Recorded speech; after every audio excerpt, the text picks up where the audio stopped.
And now, Death Valley Days.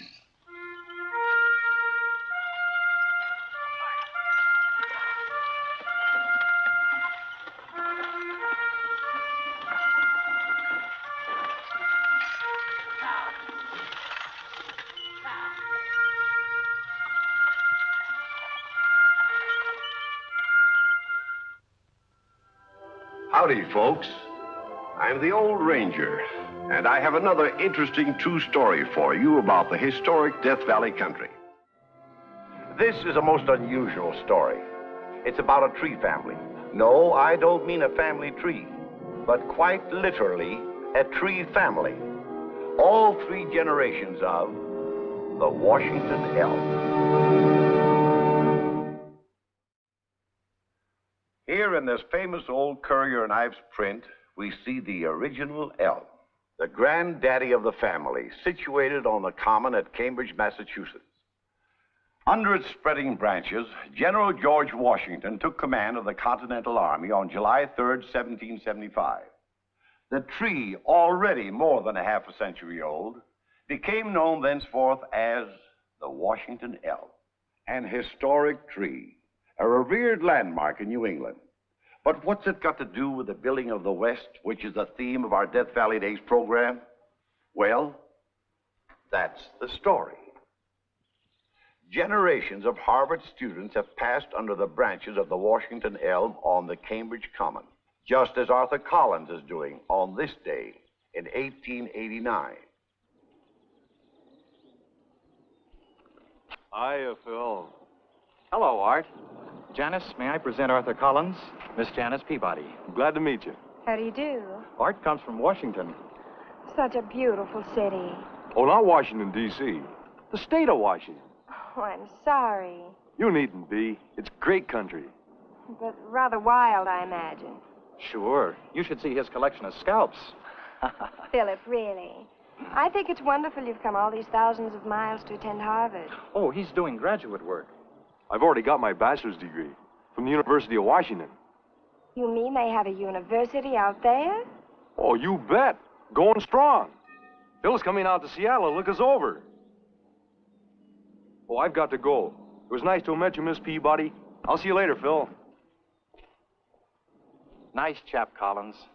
What on earth did he mean about your going out to Seattle? Well, I'll tell you. But not here. Let's wait till we reach your house. Stop calling it Northwest Territory. It's a state of Washington. It's been a state for the past 10 years.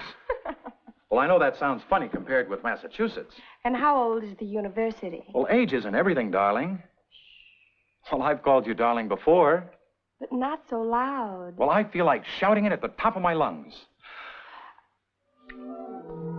Phil, what has gotten into you? The spirit of the West.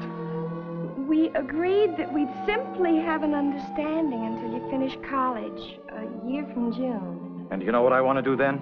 Take you out to the Northwest with me. Oh, marry you first, of course. Lake Louise? On a honeymoon? No, Seattle, to live. I'd like to hang my shingle out there. Thanks. I have no desire to migrate. Your blessed ancestors did, back in 1620. It was different. They were escaping from something.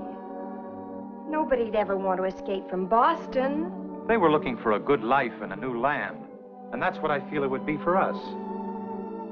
You've been listening too much to that Arthur Collins. Oh, you'd get excited, too, if you could hear him talk. See his pictures. Let me bring him around one afternoon for tea, won't you, Jan? Kind of forlorn for a fella 3,000 miles from home in a strange city. Cambridge isn't strange. Well, all right. I'll tell him. Washington Territory was still a wilderness when the university was started. In 1861. It was magnificent country.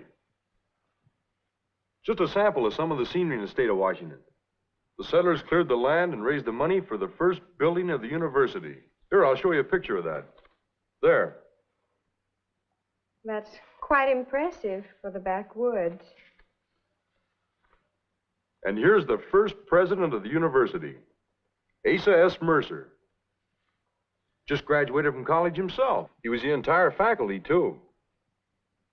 He taught everything? For the munificent salary of $200 per annum. But first he had to go out and recruit students from every logging camp along Puget Sound. Just backwoodsmen. Yes, most of them earned their tuition by helping clear the forest from around the campus. What a contrast to Harvard. My great-great-great-grandfather was in the Continental Army that assembled under the Washington Elm. The one on the Common. I know. I've looked at it many times, and I thought we should have such a tree on our campus. It would be so right. The university that bears the same name. But you couldn't. That tree's historic, and you can't duplicate something historic. It could be reproduced, maybe.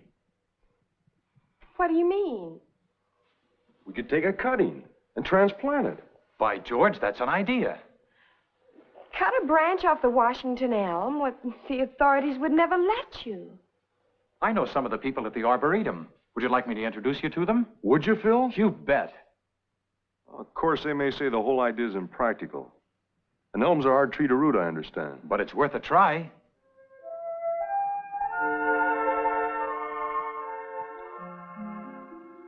Most of them look completely dead. Give them time. Well, park commissioner told me if these didn't live, we'd take some more cuttings. You've got all the botanists around Cambridge as interested as if a crown prince were to be born. Come on, Junior. Grow.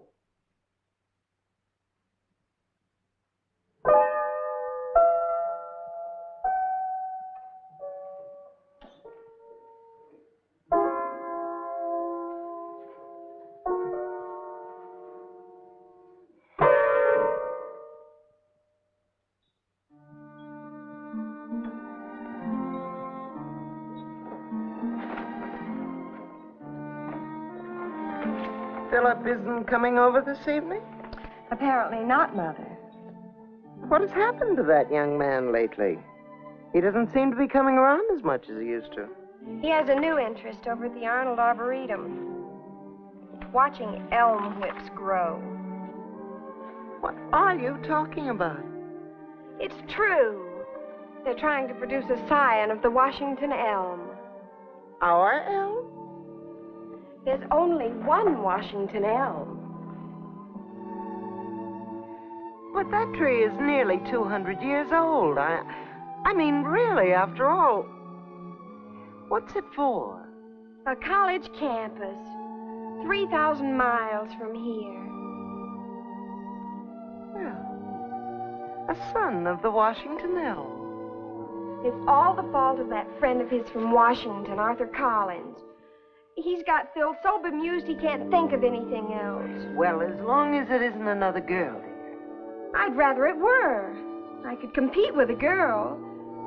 What do you do when your rival's a tree? 1, 2, 3, 4, 5, 6, 7, 8, 9, 10, 11, 12. 12 leaves. And as healthy as you ever saw. The staff here at the Arboretum are jubilant. How soon will you be able to ship it out? Not for another 2 years. That long? Well, it's got to be strong enough to stand a trip across the continent. I've written Professor Meany, though. I told him the good news. Who's Meany? Professor of history at Washington. And the man most responsible for our present campus. Trees are his hobby. If you need a personal escort for that young elm, I'll be glad to offer my services. You'll be going out there before 2 years. Well, that all depends. You're not changing your mind about the Northwest. Oh, no. I'm as keen about it as ever. But, there are other factors. You'll be able to persuade her, Phil. I'm doing my darndest.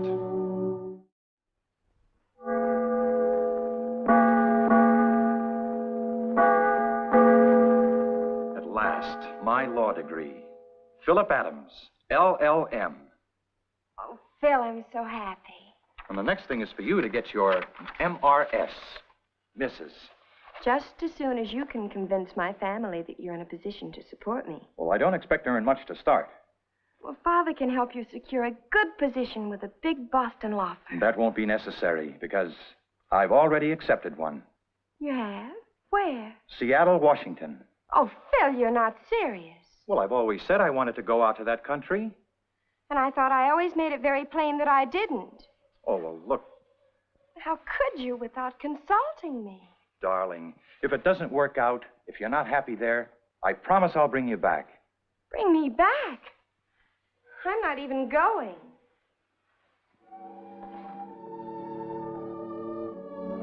I've already accepted, Jan. Then you'll have to break the contract. Unless you'd rather break our engagement. You don't mean that. Oh, yes, I do. I'm just not the pioneer type.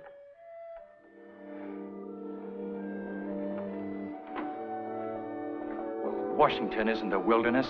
It's a glorious country. According to your booster friend, Mr. Art Collins. I don't know why you resent Collins so much. Because he's come between us, that's why. Collins? The times he's dragged you to the Arboretum to look at that stupid elm. Oh, Jan, for heaven's sakes, you're not jealous of that. I'm jealous of anything that keeps us apart. Oh, darling, I do love you. Then you'll stay? No.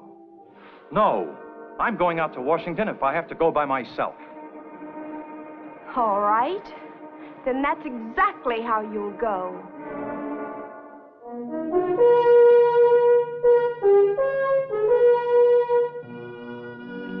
Hey, Phil, hold on. I've been looking all over Seattle for you. The trees arrived this morning by express. Did you say trees? Plural? 2 of them, about so high. And as thrifty as if they've been moving next door. Oh, Meanie's pleased as punch. Where are they going to plant them? In front of Lewis Hall, in a single hole like one tree. If you want to watch a ceremony, we'll have to shake a leg. This twin tree has crossed our great continent just as our pioneer forebears did. This true son of the Washington Elm brings with it the American tradition of freedom inherited from its noble parent in Cambridge, Massachusetts, under whose branches General George Washington took command of the Continental Army more than 125 years ago. May this tree and the ideals it represents flourish on our Washington State campus for another century and more.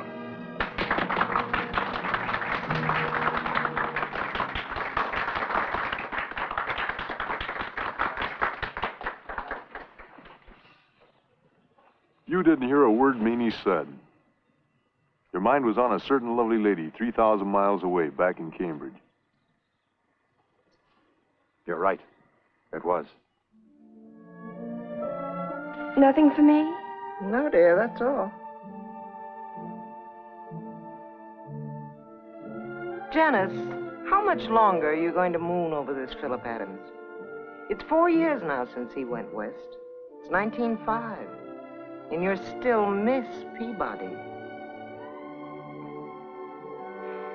Janice, you can't afford to be an old maid. New England has too many of them as it is. You're quite right, Mother. Freddie Brewster's asked me to marry him. A Mayflower family. Janice, how wonderful. Then you'll be very pleased to know I'm going to say yes. Oh, my dear.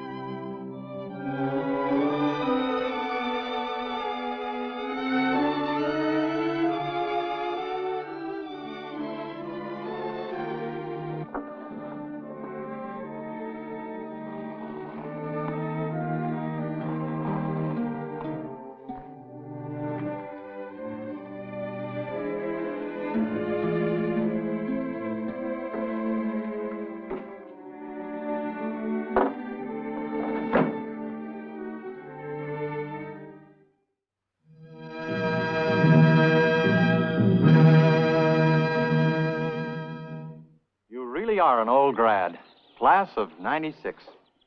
Have you been back to any of your class reunions at Harvard? No, I thought I might attend my fifth, but I didn't. Tell me, oh, here comes Professor Meany.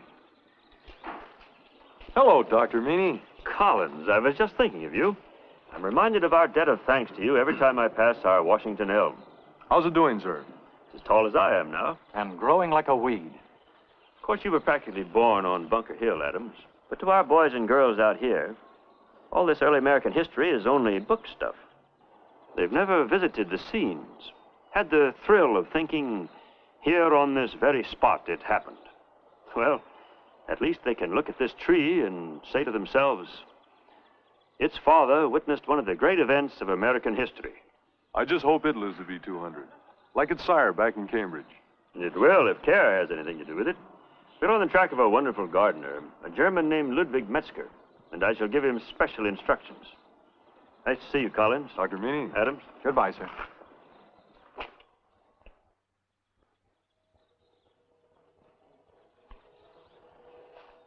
This tree came from the East Coast 3,000 miles away, Mr. Metzger. Aber, just like me. And it has a most distinguished father. I have also. Really? George Washington. George Washington. I take out papers, become American citizen. George Washington is fathered from this country, huh? 1,000 times, yeah. This tree is the offshoot of a tree back in Massachusetts known as the Washington Elm because it was under its branches that General Washington took command of the Army in the American Revolution. Ach so. So guard this young elm with your life. Don't let anything happen to it. With my life, Herr Professor. With my life.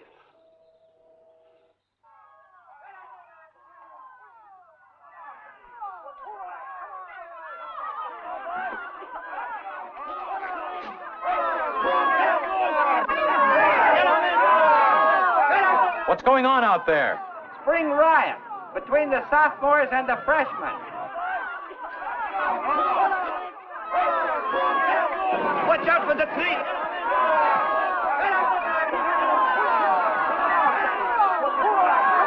Watch out for the tree!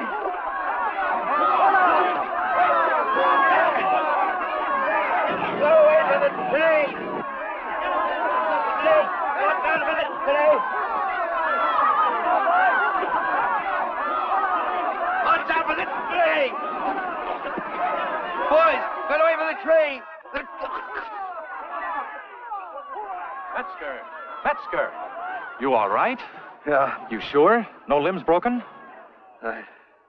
not a limb. God, sit down. Our Washington Elm is safe.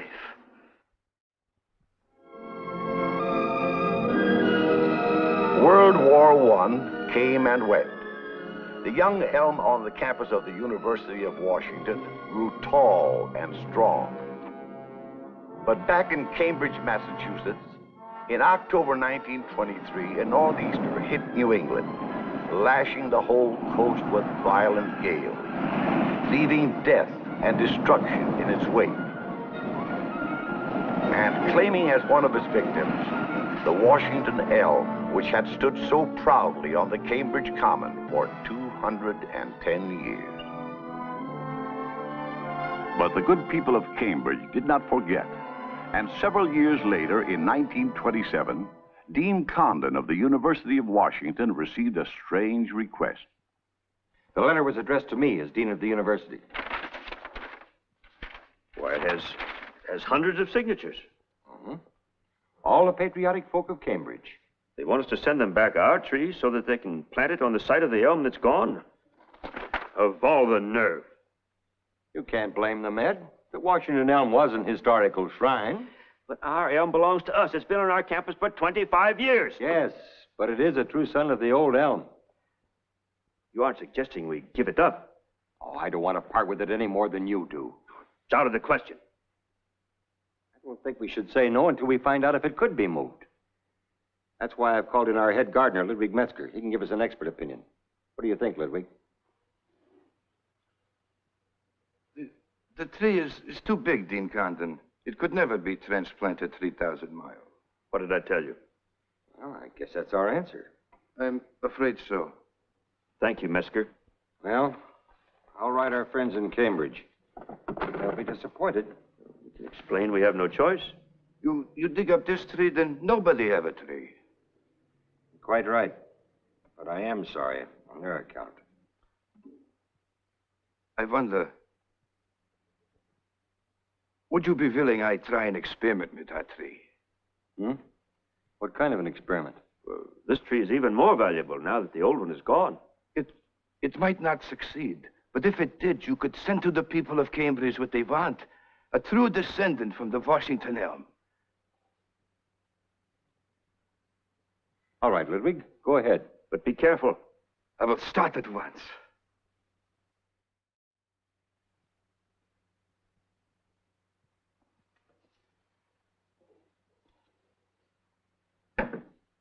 Hey, Ludwig, what's going on up in our elm?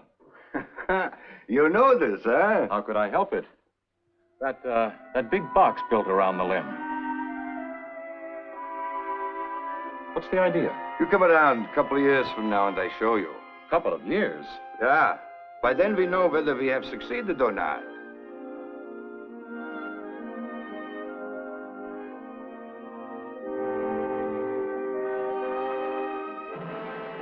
Beyond my greatest expectations. Congratulations. A wonderful job. Would you mind explaining just what you did? It is very simple, what we call air root. I select the limb on the tree that has a few side branches, cut about 1/3 way through the limb, and fasten the box over and on top of the cut. Then I fill the box with moss and fertilizer and good garden soil, water it well, and let nature do the rest. For more than 2 years. Right. And today, when I open the box, it is full with fibrous roots. Now, if we cut the limb off so... And we have a new tree. Fine, strong, young tree. Which we can ship back east to Cambridge. To stand where its grandfather stood. Well, let me know when you do, because I want to be there. I was in on the birth of Washington, Jr., watched it planted on the university campus. I want to be present on the Cambridge Common when the grandson comes home. Home. It's been too long since I've been back.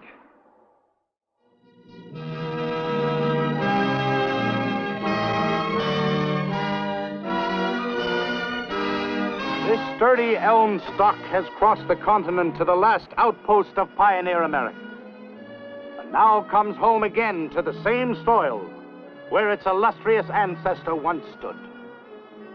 There are battles of freedom to be fought today. And may this elm inspire us with a moral courage which is as much needed now as it was 175 years ago. On behalf of the University of Washington, I take pleasure in presenting to the citizens of Cambridge, Massachusetts, this grandson of the Washington Elm.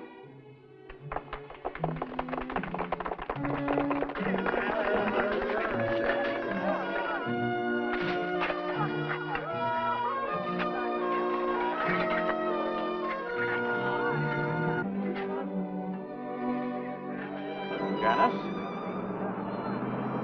Phil. I wasn't sure you'd recognize me. I half expected you'd be here when I read that the University of Washington was presenting us with a son of your elm. Do you still live in Cambridge? In the old home. I moved back after my husband died. Oh, I didn't know. I never heard. It happened some years ago. He was killed in the war. I'm sorry. Well, tell me about yourself. Could I come and see you while I'm here? Well, of course, and bring your wife. Well, I would if I had one, but I'm not married. Well, that must be why you look so young. Come and have dinner with me tonight. Nothing could give me more pleasure. I can't believe it's been 30 years. You graduated in 1901. June the 6th. We stood in this very same room. Two silly, stubborn kids. You haven't told me about the Northwest. Has it lived up to your expectations? In every respect but one.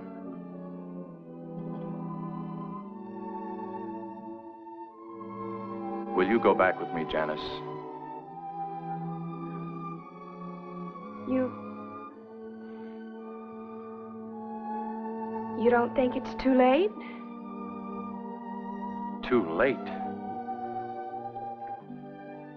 We're just ready to appreciate life. Oh, my darling, my darling. Isn't it strange how things work out? To think that the tree that separated us is the thing that's brought us together again.